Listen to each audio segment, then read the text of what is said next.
Subway sandwich? None. The answer is none. You know, I feel like I witnessed the origin of Kronii's Subway obsession, but I'm not actually sure.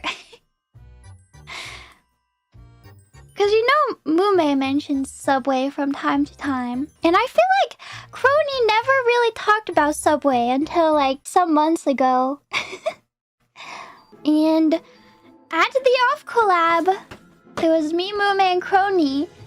There was some Subway eating at the off collab. And I feel like that was the start of it all.